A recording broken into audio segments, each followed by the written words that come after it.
прво студија ви благодарам за убавите зборови. Секогаш е задоволство со вас да делам панел и со професорот и со почитуваниот господин Едвард. Сега вака, јас на кратко, бидејќи професорот убаво ги образложи глобалните трендови, само многу кратко сакам да напоменам дека тоа што во моментов се случува на светска сцена и како влијае на пазарот на дроги. Сега, во Европа моментално имаме намалена достапност на хероин. Тоа е резултат на забрана на талибанците за производство во Авганистан и тоа е факт. Сега, кон што води ова? Мора да се најде замена за хероинот. Замената е у синтетичките опоиди, кои што се замена и тука ги имаме фентанилот и нитазенот, знаат повеќе професорите. Фентанилот е 50 пати посилен од хероин, чисто за илустрација, а нитазен 40 пати посилен од фентанил. Па сега вие замислете за каков тип на синтетички опојати станува збор. Имаме епидемии во САД, имаме епидемии веќе и во Европа, во одредени држави од злоупотреба на ваквите дроги. Сега, дополнително отежнува тоа што се работи за фентанилот е и легално достапен, се користи и во рамки на медицината, а и цените не се некои скапи цени да бидат некои дроги кои што се недостапни ако земеме компарација со цените на кокаинот, така да сето тоа ја усложнува состојбата и како ние да се бориме против овие појави. Друг момент кој што исто на светската сцена моментално е актуелен се новите политики на претседателот на Соединетите Американски држави, кои што водеа кон драстично намалување на фондовите кои што беа релоцирани на јужноамериканските држави во борбата против трговија со дрога. Имавме прилика да соработуваме со колегите од Колумбија кои што ни известија дека до сега на годишно ниво запленувале од прилика околу 600 тона чист кокаин и ни кажа дека сега ако запленат 100 ќе бидат многу среќни. Ни посочија дека разликата многу веројатно е да заврши на тлото на Европа. Сега, кога се префрламе на Европа, главните пристаништа ги кажа и дел и професорот, меѓутоа главните пристаништа се во Холандија. Дел заради тоа што во Холандија и постои одредена толеранција на користење и прифатливост на употреба на наркотични дроги. Меѓутоа, холанѓаните со цел да се сузбијат, бидејќи во Холандија па гледано негде од 2018-19 ескалираа состојбите на црниот пазар. Се случија многу убиства, се случија убиства и на високопрофилни сведоци, и на нивни адвокати. И тоа ги мотивираше холанѓаните малку по-проактивно да се постават во борбата против трговијата со дрога и што направија инвестираа во технологија. Моментално во најголемите пристаништа на Холандија има таков тип на скенери кај што бродовите не мора да се претресуваат, се скенираат и имате вие за половина час слика за тоа каде во бродот има дрога, каква, колку и многу е лесната работата. Са што ова значи од перспектива на обвинител во Македонија? Рутите се шифтаат. Не иде више у Холандија, иде во Албанија. Ние сме веднаш до Албанија. Ние сме сега, кај нас ке стига. До сега стигаше, спомена професорката, висококласен кокаин од Колумбија. Ја би рекла, ако до сега кај нас бил 4-та рака, 5-та рака, сега ќе стига прва до 2-ра рака. Концентрацијата на кокаин што ќе стига кај нас е драстично поголема од таа што била претходно. Сега, споменавте, имаме стратегијата не се имплементира, меѓутоа мене ми е целта на излагањево да видиме што може ние дополнително да придонесеме од аспекти на подобрување на стратешката позиција и што може ние да најдеме слично со Европската Унија и како позитивна пракса да го извлечеме од таму. Сега, и она што во ЕУ го имаме и што го имаме и кај нас е што имаме висока достапност на различни видови на дроги. Имаме различни видови на пазари, имаме традиционални пазари, меѓутоа сега се појавуваат и онлайн пазари за дрога. Кај нас се уште органите на прогонот, посебно Министерство за внатрешни работи, ова прашање немам представник за да појасни, меѓутоа имам впечаток, имаме ама не знам колку е упатен, пошто е во делов на ЕУ, соработка со Европската Унија, не знам дали колегата би имал податоци во делот на трговијата со дрога. дали Министерството за внатрешни работи ги следи овие современи текови во делот на онлайн пазарите. Нова новина која што се случува сега, имаме продор од Кина масовно на кинески производи на македонски пазар Тему апликација. Нема некој што не знае за Тему и што не нарачува од Тему. Тоа поттикнува формирање на многу компании кои што се бават со испорачување на брзи пратки. Сега, преку тие брзи пратки, колку царината наша е способна да детектира која е содржината, бидејќи тие спакувани стигнуваат. Доволно е само ќе видат етикета Тему и готово. Лесно е да организираните групи овој систем на снабдување да го злоупотребат, така што преку вакви етикети да се представат дека се работи за таков тип на пратки. Многу е едноставно вие и да почнете да испорачувате дрога да ви стига на врата. Ова не е новост. Ова е нешто што за ковид пандемијата во Западна Европа беше и текако распространет. Сега, кога зборуваме за стратешки приоритети, се согласувам дека треба да ги разликуваме намалување и на понудата на дроги, меѓутоа да влијаеме и на побарувачката на дроги, и посебен стратешки приоритет да ни биде меѓународната соработка и она што го зборевме, креирање на политики базирани на наука и на докази, односно малку да воведеме инвентивност и иновативност во адресирање на овој проблем. Сега, кога зборуваме за намалување на понудата на дроги, стратешкиот приоритет ние да ги созбиеме прво овие високо организирани криминални групи. Што правиме ние сега кај нас? Тука највеќе зависиме од информациите кои што ни стасуваат преку каналите на полициска соработка, тоа е Европол, и би рекла дека благодарение баш на овој тип на соработка во изминатите 2 години успеавме да го сузбиеме најголемиот дел од наркокартелите во Македонија под земјата. Веќе сите ги знаат и Штекли, го знаат и Шеваљ, и сите ги знаат и Барон, и Беланоца. Претходно тие имиња никому ништо не му значеа во општата јавност. А тие и како оперираа, имаат цела една империја позади нив. Да не зборувам колку недвижности и колку пари, а и тука што запленивме и што се подмерки, колку имаат во Дубај и во Обединетите Арапски Емирати, кои што за жал заради и различни юрисдикции и сите пречки што ги имаме, не сме во можност да ги обезбедиме. Но освен овие организирани криминални групи кај што имаме идентификување, да ги адресираме релациите, она што го спомна судијата Ненад, ние посебно мора да имаме мапирање на тоа кои видови кај нас на криминалитет се поврзани со трговијата со дрога. Бидејќи не е исто. Во Западна Европа многу често трговијата за дрога се користи како извор на средства за финансирање на тероризам. Кај нас до сега таква пракса не сме имале.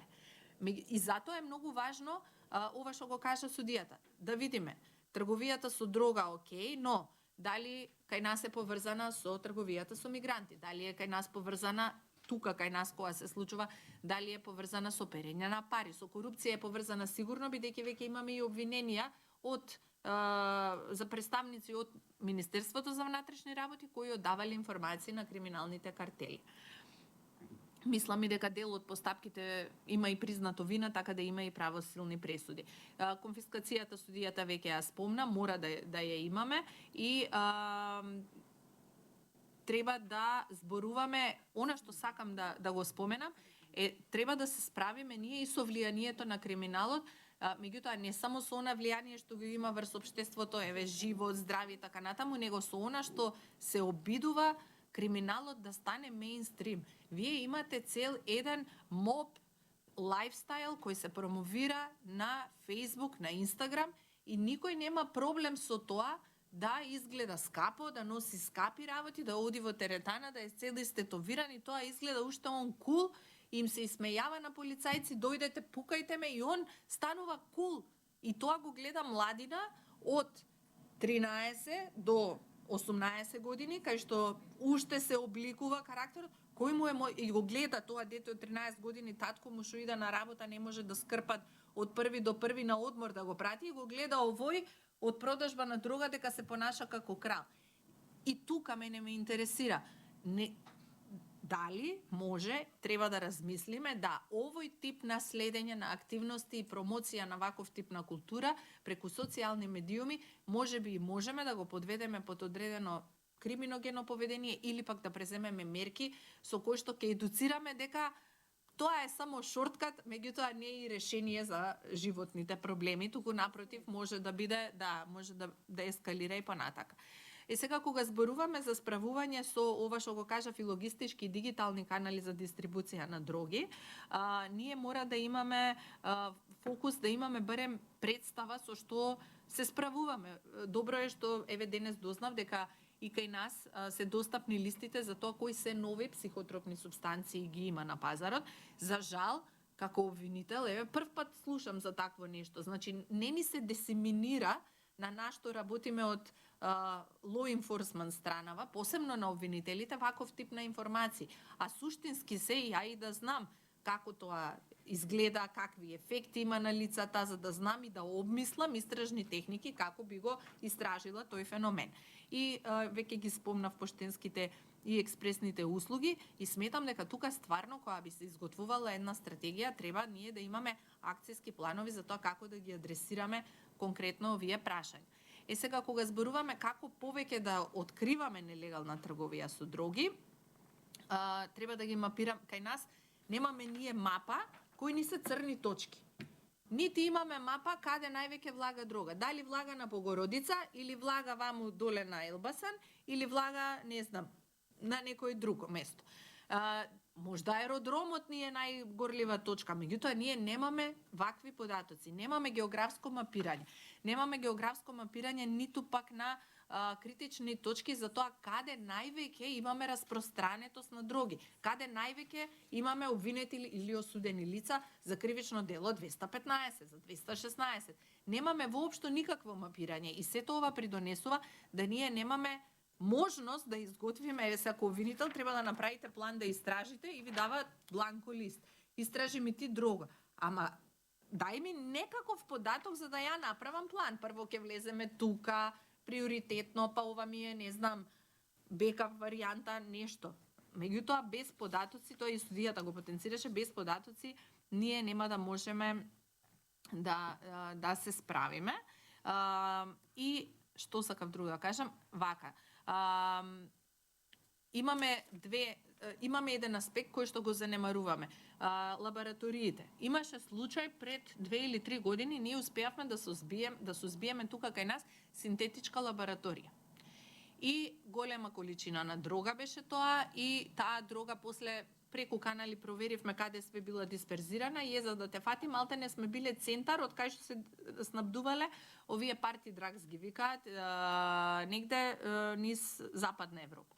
Сега, самото производство, знаат професорите од медицински факултет, на синтетичките дроги креира отпад. И тој е високотоксичен отпад. И сега тука се влегуваме во сферата на еколошки криминал, пошто едно кривично дело води кон друго кривично дело. И ние повторно овој аспект на еколошки криминал не го земаме во предвид кога ги правиме стратегиите за справување со криминалитетот со дроги. И затоа ни треба еден мултисекторски пристап и ова прашање да биде дел од стратегијата. И од она што судијата го спомна, во делот на намалување на побарувачката, ние како law enforcement, обвинителство конкретно, не можеме многу да направиме реално. Она што можеме да го направиме и што лично го имам преземано е едукативни програми за средношколци. Ги викна во обвинителство, дојдоа средношколци, имавме непосредно, како да кажам, непосредна обука на која што и поставуваа прашања, им покажувавме увреки за пленето како изгледа одредени дроги, што тоа значи по нивното здравје, беа многу ужасно им беше интересно, па што им беше практично. Па еве ако сте полиција што ќе направите прво, па им кажувавме како се пристапува, кои се ризиците, кој може да им пристапи и сметам дека ваков тип на програми, тој судијата што го кажа, би било исклучиво корисно бидејќи и ние имаме одреден тип на знаење како оперираат групите на терен кои што продаваат дрога и би било добро за средношколците да ги информираме дека најчесто нема нив да им дојде некој што личи на мафијашки, им дојде некој што личи на нив. И тој ќе им рече и за 500 денари ја можам да ти дадам едно апченце, знаеш, ама има да си поминеме топ. И са ние тие работи ги знаеме, зошто да не ги споделиме како одредено знае.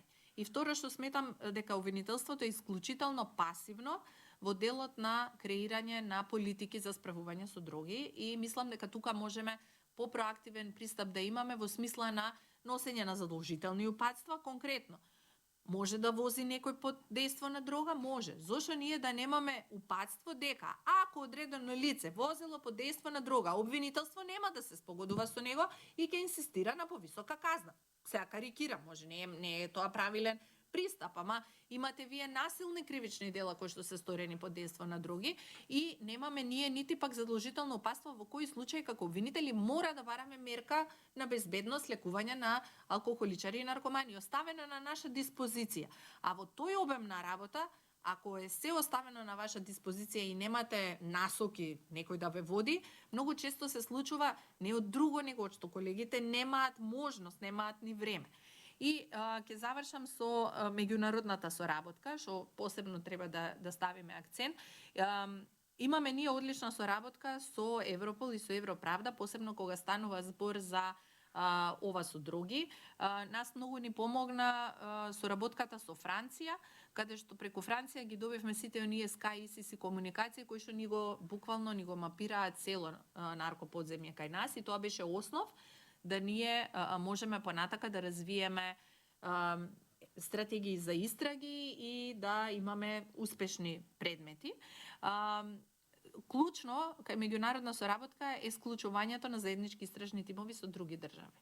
Во моментов активни имаме 4, а до 2023 имавме значи од самостојување до 2023, еве речеме од 2007, од кога е формирано обвинителството за организиран криминал, до 2023 имало 1 заеднички истражен тим, а од 2023 до денес имаме 5. Значи би рекла дека веќе оваа практика на постапување, здружување на силите со странските органи во откривање на кривични дела најразлични и од овие заеднички истражни тимови до сега 3 биле за дрога, 2 успешно се завршени и другиот ќе видиме како ќе се одвива. Така да сакам да кажам дека сите овие можности кои што ги имаме во Европол имаат цела дата база, значи толку податоци имаат, ние само пристапуваме, дури да им дадеме семпл, они ќе ни кажат од каде потекнува тој семпл што сме им го дале на нив. Имаат фантастични лаборатории, сето тоа нас ни е достапно, многу важно, бесплатно. Пошто не гледаат како земја која што е транзитна и каде што има многу ризици и нив им одговара да ги црпат податоците од кај нас.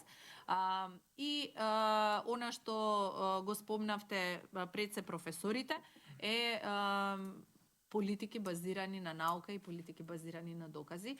Меѓутоа, за да дојдеме до таму, јас мислам дека нас навистина ни треба, и судијата го кажа, собирање на податоци. Некој да им каже на судовите каков тип на податоци статистички да ги вадат на месечно ниво, секој судија или стручен соработник тоа ќе го пополни, за да на годишно ниво, исто важи и за обвинителството, за да ние на годишно ниво можеме да имаме некаков преглед што се случува, посебно во обвинителство, вие да имате преглед да знаете во кој град, која возрастна категорија на сторители на ова кривично дело ви е засегната, за каков тип на дрога се работи, не знам, од каков тип на семејства и бекграунд потекнуваат лицата сторители на кривично дело, само тогаш ние можеме да зборуваме дека ќе изнајдеме некаква си стратегија која што ќе може да допринесе до резултати кои што ќе имаат ефект и на понудата, но и на побарувачката. Извинете, ако се возбуди.